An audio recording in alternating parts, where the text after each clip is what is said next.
What happens when two parent coaches, one a Christian and the other an agnostic Jew, sit down to talk about parenting? They take their listeners from surviving to thriving. I'm Deana Thayer. And I'm Kira Dorian. Welcome to Raising Adults, a podcast brought to you by Future Focused Parenting. Well, hi everyone, and welcome to today's episode of Raising Adults. Deana and Kira here, and we have a very special guest with us today. Today, we are going to talk to Deana's daughter, Cienna, who, as all of our listeners know, is in her first year of college. And the reason we're going to talk to her is because she is a raised adult, which is very exciting. And oftentimes, I think that as parents, especially as future-focused parents, we're constantly trying to do what's best in the long run, but you don't know what that's actually going to look like. And there's a little bit of like crossing our fingers and hoping that when we get there, we made the right decision. And I think it's going to be really helpful for you to hear from someone who's been raised this way and what were the benefits and what were the parts that maybe were hard, but now she can see the benefits, and that will just help you continue to do what's best instead of what may feel easiest in the moment. So Cienna, welcome to the show. Thank you. Glad to be here. Deana, do you want to just say hi? Because no one's heard you yet. I am also here. And I am glad my daughter is here. But for obvious reasons, I'm not going to primarily interview my own person. And I'm super excited. I'm proud of her. I'm excited for you as our special listener to hear kind of what this end product can look like. And just hopefully it's an encouragement to you. But you probably won't hear from me a ton because I'm going to let Kira chat with her. And I really want you to hear from her and hear from her experience of the good, the bad, and the ugly of what is it like to be raised by a future-focused parent? What's great about that? What is she thankful for? But maybe where are the places I fell down? Because I do that too. Right. Yeah. Well, we all do, right? And so before we start, Cienna, before I start asking you some questions, I have to take a moment and tell you, listener, lovely listener. And by the way, if you're new, welcome to the laundry room. You should see the three of us. We will post a picture. We are planning to take a picture. It is cozy in this laundry room today. So if you're a new listener, welcome to the laundry room. We're so excited to have you with us. So I just want to say, I hadn't seen Cienna since she left for college. And so when Deana and Cienna showed up today, I was like, before we start recording, you have to tell me everything. And we sat down on the couch and I asked a million questions, which is completely unsurprising. But what I want to share with you is what I watched Deana do while Cienna was talking to me, because it was so lovely and it's such a testament to the relationship that they have and the kind of parent that Deana is. So Cienna's telling me all these things, and I'm sure most of it is stuff that Deana had heard because they have a great relationship and they're in constant conversation. And Deana's eyes were on her the entire time. Like, she was really listening. And I see parents all the time where their kids are talking and their eyes are wandering and they're just seemingly not that interested in what their kid has to say. And this woman sat there so interested in what her daughter had to say, even though I'm sure a lot of it she'd heard before. So it was a beautiful thing to see.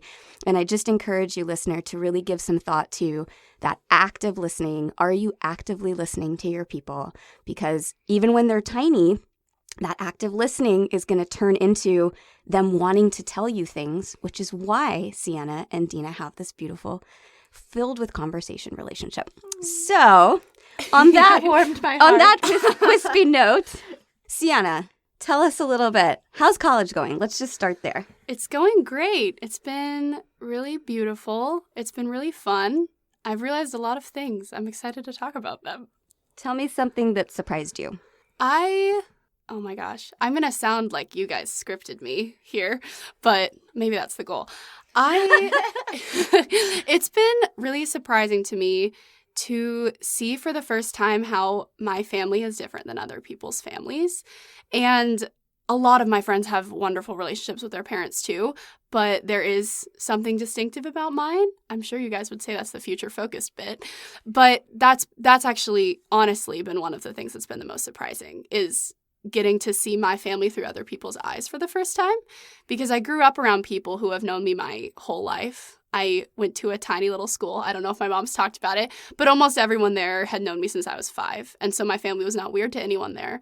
And so getting to school and getting to hear, oh, that thing your family does is not something that I've ever heard of, was really odd, but really cool. And it's been really rewarding to hear my mom's style of parenting and my dad's style of parenting complimented from other people my age. So, like, give me an example, something that someone was like, wow, I didn't know families did that.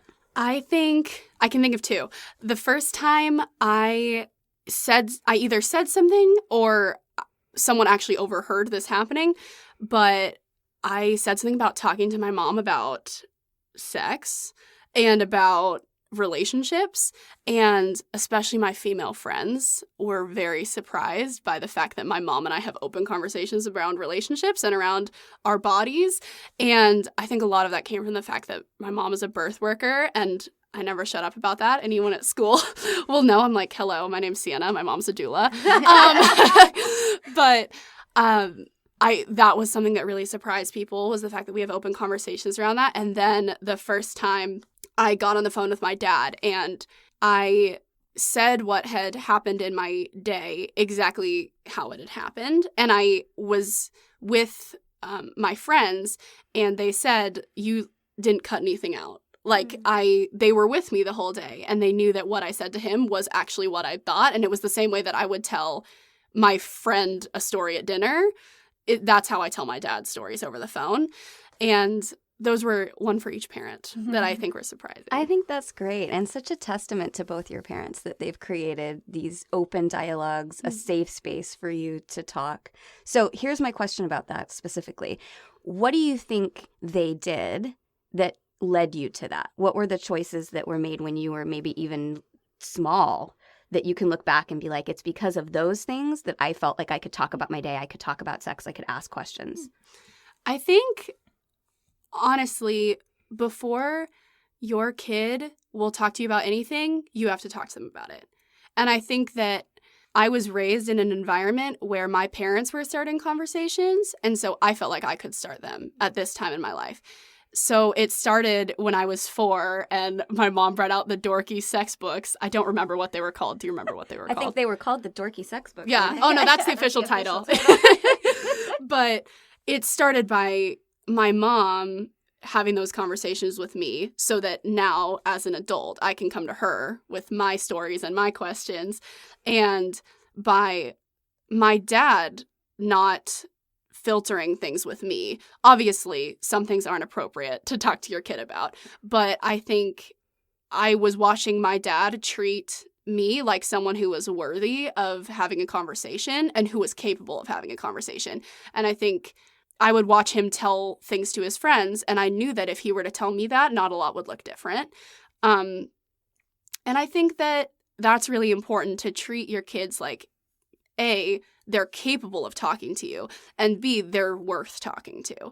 And I had parents who have done that equally, and because they were starting conversations, now I do. But it was really work that was done on their end. It wasn't me as a precocious 5-year-old being like, let's talk about sex, Mom. I heard the salt and pepper song. Yeah, honestly.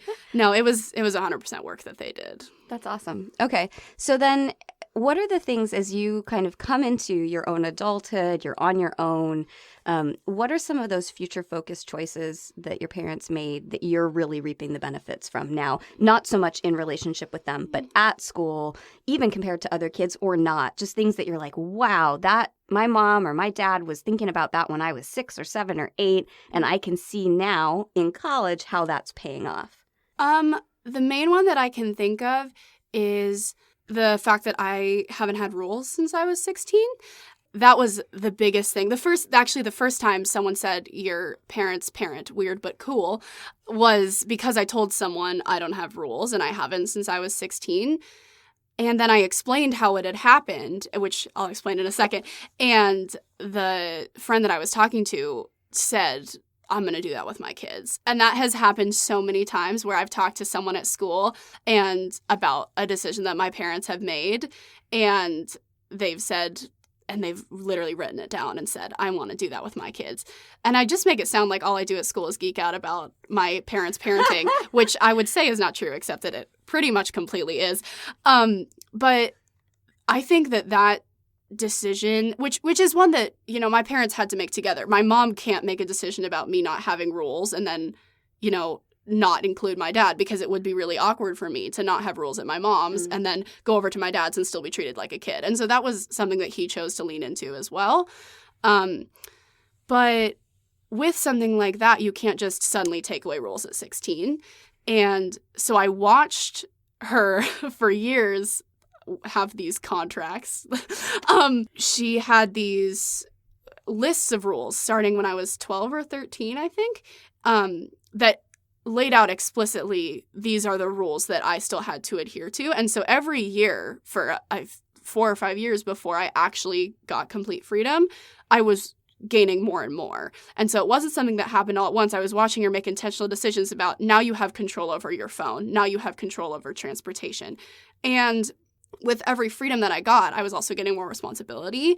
And so it meant that when I was 16 and I had freedom, I also knew how to handle the responsibility of it. I think it would be irresponsible to give a 16-year-old absolute freedom with no introduction. I think something like that needs to be eased into. And I watched it happen, which was really cool for me to watch that intentional step in her parenting. And I think that it's, to this day, the best example of future-focused parenting, because I was actually watching it happen, and I was signing these contracts every year on my birthday. And when I turned 16, there wasn't anything to sign, and it was exciting. And I knew that it was intentional because I graduated a year early. I skipped 8th grade, and so that system got bumped back a year. And so I knew that it was intentional, because if I had graduated on time, my rules would have gone away at 17. But because I graduated a year early, she knew I was going to need more time to prepare, because I had less time before I was going to actually go be an adult and go be on my own. So that was really cool for me. And my dad leaned into that too, and letting me have freedom. And I remember the first time that they told me, you don't have a curfew and you just need to figure out what time you need to get home in order to go to school in the morning. Or if you have work in the morning, you need to figure out what time you need to be home. And if you don't sleep enough, that's on you and not on me. And I appreciated them letting me take responsibility for that, because it meant that if something went wrong, it was on me, which is what my life is like now in college. If I don't get to bed on time, I just don't sleep as much. And that isn't on my mom or my dad. And so having practice with that was really beneficial for me. It's just so nice. You're saying everything we say and how great that was for you. I mean, it warms my heart. Okay, let's talk about the stuff that maybe in the moment felt really hard, that you were like, ugh, and that now you can see how that paid off, how that made sense. Are there things, because, I mean, obviously every child is at some point going to be like, you stink. So what were those moments, and how many of them did you kind of circle back as now in adulthood and go, oh, that was actually, thank you for making my life miserable in that moment? I think the main one, and this won't be surprising to my mom, was with my school. And I love the school that I went to. And I am grateful that I went there, and I'll start with that. Spoiler alert, I'm grateful. But that was definitely the hardest point for my mom and I. There was a point where I left my school, and then my mom and my dad made me go back, and I hated them for that. Let's not mince words here. I was not a fan of that decision. I didn't want to go back. I didn't understand it. I think that it was partially that I wanted that decision to be mine, and partially that my school is hard, and I loved it, but also there were challenges that came just with the nature of what my school was and is.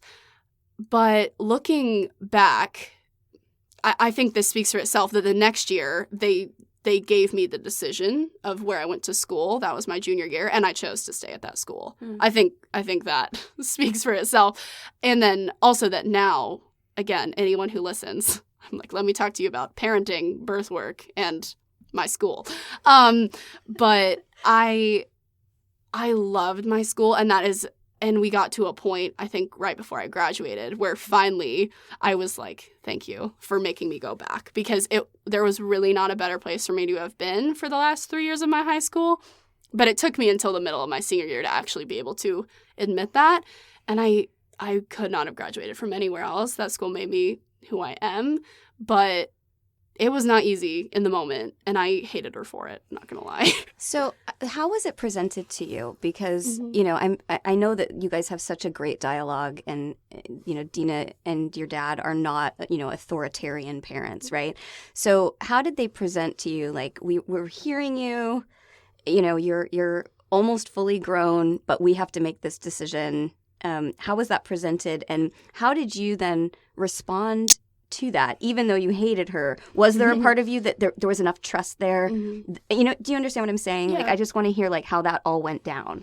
Yeah, so this was, again, looking back, this is something where I look back and I go, they had my best interest at heart, and they were thinking intentionally about how to present it to me. So what was said to me was, we hear that you don't want to go back to this school, but we've decided that this needs to be our decision, and this is the decision that we're making, is that you're going to go back there. And it was explicitly said, we're not trying to make you unhappy, but we also need you to know that your happiness is not our end goal as parents. And which sucked to hear. And as a 14 or 15-year-old, I was so mad about that. And I remember talking to my friends and being like, can you believe my parents said they don't want me to be happy? Which wasn't what you said. No. And I realize that now. Okay. But at 14, that's exactly how you would that's hear what that. I heard. Yes. And I realize now that what they were saying wasn't, we want you to be miserable. What they were saying is that our goal is what's best for you, and not only you being happy. And there's a difference between wanting your kid to be unhappy and not only wanting them to be happy. I think, could I have possibly used more adverbs there? Wow. Okay. But I understand now that what they were saying is, even though this will make you unhappy, we know that it's what's best for you. And that was something that was explicitly said to me. I think you knew at the time that I wouldn't understand it. But looking back, that's exactly what it was. It was something that was the best for me, even if it made me unhappy at the time. I realize now that if they had done what would have made me happy, it probably wouldn't have gone as well. And I think they knew that, but again, they saw the bigger picture and I didn't. Well, and I mean, it's a testament to, like, when your mom and I talk about chores, right? No kid is like, you know what makes me really happy is doing chores, but we know that what's best for them in the long run is that they learn how to do these things so that they can live a life that feels simpler, more easy. Like, I know how to do this. I know what responsibility feels like. So it's that same idea across the board that, of course, we want our kids to be content and happy in life, but sometimes actually there's short-term pain involved to get them to that spot. And now you are, right? You are happy. So yeah, I think that's great. And thanks for your mention of all the adverbs. You can see now that this is my offspring, because I talk all the time about being a word nerd, and she very much cares about grammar, just like me. I love it. So anything that you feel within that future focus, because obviously that's our topic, every week we're talking about how do we take this thing and apply a future focus mentality. Any words of wisdom to parents out there, or things that, now that you're through this experience, that you look back and you're like, actually, that could have been different, or it would have been nice if that was different. And I know that you and your mom often talk about feedback and that she welcomes it. So I know Deana's super ready and not going to be offended at all. But I'm curious, as we talk about this thing, where are the pitfalls, do you think, and what would you have liked to have been different? I think that the best thing about having been parented in a future-focused way is also the worst thing. And that's that we have a lot of conversations. And I just interrupt you because when my children were born, right, I'm a mental health professional, right? When my children were born, I was like, I know exactly what they're going to be in therapy for. It's going to be all we ever did was talk about our feelings. So I love hearing that. That is so funny and so true. Go on. No, it's wonderful, honestly, that when I first got to school, I went through a rough patch about 6 weeks in where I was on the phone with one of my parents for probably 3 hours a day. And I think that's probably underselling it, which was wonderful that I knew that if I was struggling, one of them would pick up at any hour of the day. I called my dad more than once at 1 a.m. Because I know that my mom gets up early and she will not pick up for me at 1 a.m. But, and that meant a lot to me. And so things like that I'm so grateful for. And the fact that we talk about sex and I talk about my day without a filter, that is beautiful. But also it means that my mom, I'm only going to talk about my mom on this one because she's who's here. But my mom is really invested in my life, and that's really great. But at times, we've talked about it being an overinvestment, and sometimes there were things that needed to be my own that became hers as well. And so we've had that conversation a lot as I've become a young adult, and we've navigated the awkward, I'm an adult, but also your kid. We've navigated that awkwardness, basically. And that has been the hardest part, is sometimes I talk to her about her personal pronouns and the fact that sometimes I would be talking about something that I needed to do, and I would get a call from her a couple days later that was like, so when are we going to take care of this? And I had to say, Mom, this isn't a we, this is an I, and I'm going to take care of it, and I need you to trust that I'll take care of it when I'm going to. And we've already had this conversation. This isn't the first that she's hearing about it. I'm not just dropping this bomb on her No, right it now. happened just this morning, actually. But the difference is now I catch myself. I'm like, so are we thinking we need to? I'm like, oh, are you thinking you need to?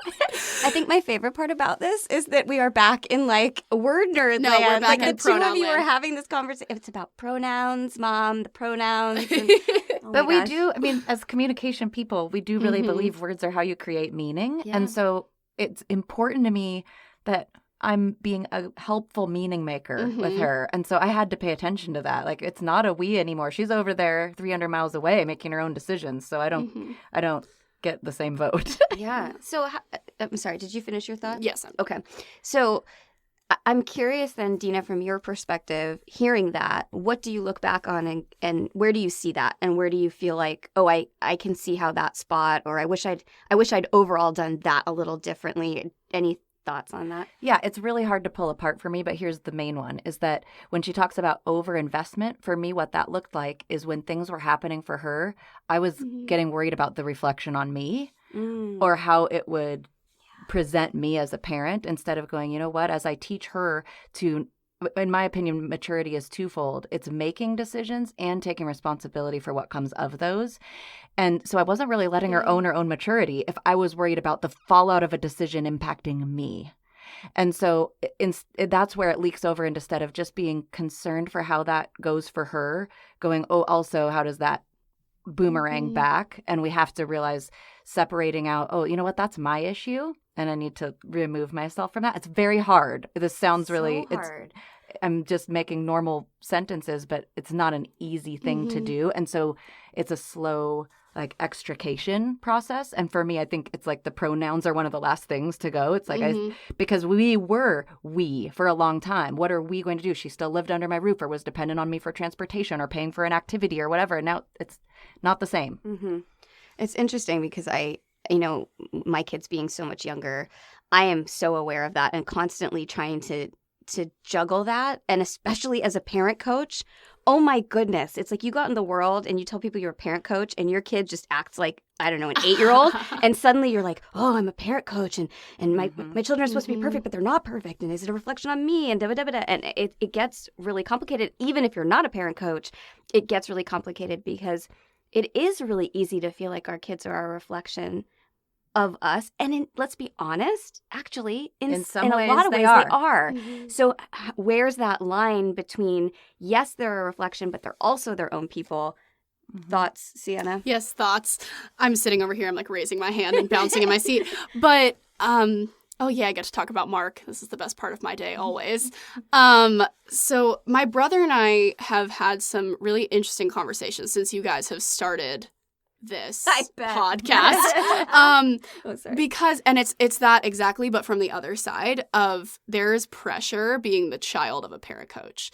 And we've had conversations about this with our mom of there needs to be a line between work and our home life, which is hard because you have made your home life your work life because your job is parenting. And so Mark and I have said to her before, we don't want to be ground zero for podcast material. Mm-hmm. And some things need to stay our business.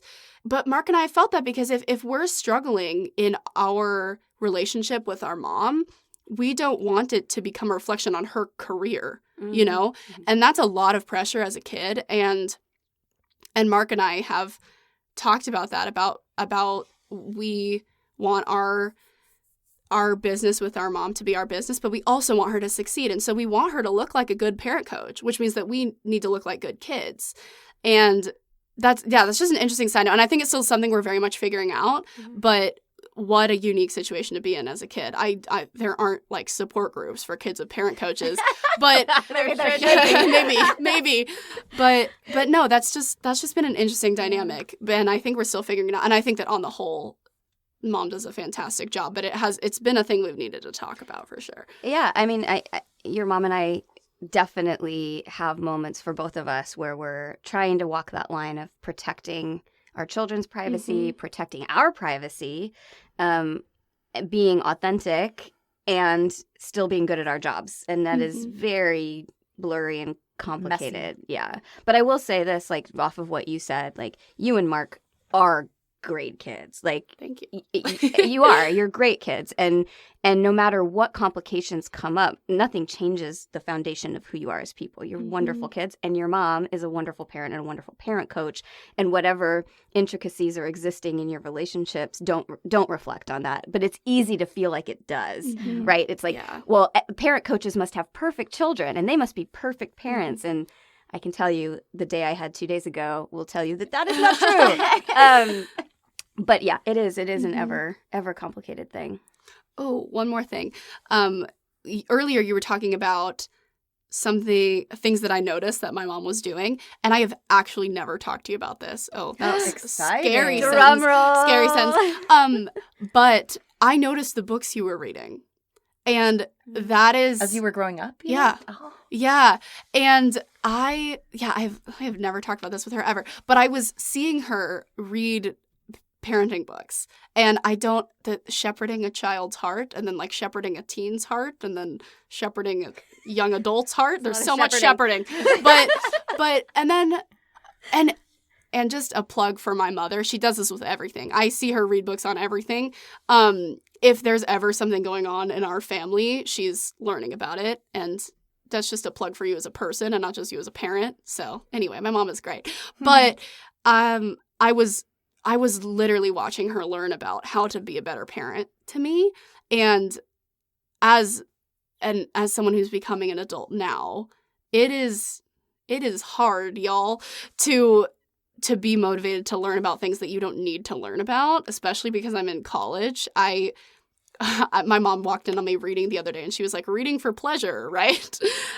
Because we don't have time to learn about things that aren't required. And I don't have to learn about things other than speech communications and theology. And so actually doing that is a lot of work. And I watched my mom put in that work, which was really special, and something that now sticks with me as someone who has watched you become a good parent. I know why, you know.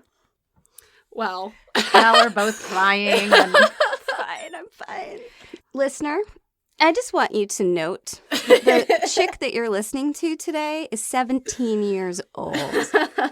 This is an articulate, smart... What are you studying? Tell us again. Tell us all the things. How old are you? Where do you go to school? What are you majoring in? You guys are going to love this. Oh my gosh. And your favorite food. Okay. Oh, okay.